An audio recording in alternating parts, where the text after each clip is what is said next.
So Saul, this is a new podcast. Why are we doing this?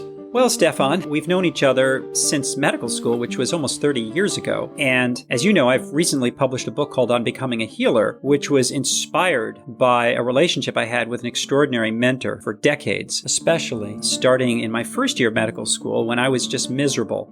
I think the message behind this podcast is that the way we're trained and the way we're socialized as physicians is deeply problematic. It turns us into basically obsessive task completers, and it undermines many of the values that brought us into medicine in the first place.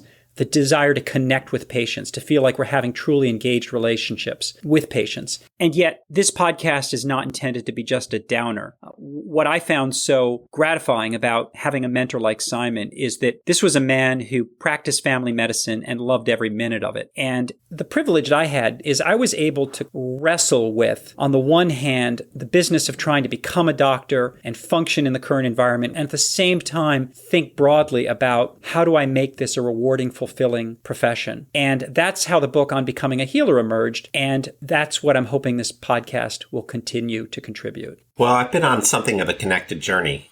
We met in 1992 as medical students. We were both picked to go to a hospital in Africa, and I applied to go to that hospital because I was trying to figure out, what does it mean for me to take on work in healthcare, to take on work as a doctor in my case? Is it just about advancing a career, or who am I going to be if I want to be helpful, and beginning a conversation with you that's continued for the next 3 decades? And even today, I think hard about the patients I see and about trying to be an advocate for them. And how do I struggle with the reality of taking care of people in the middle of something we're calling the opioid crisis when many of my patients have long-term pain? How do I confront the fact that the medical profession doesn't necessarily set us up to be good caregivers? And yet, if we do it right, that's the very best thing we can do.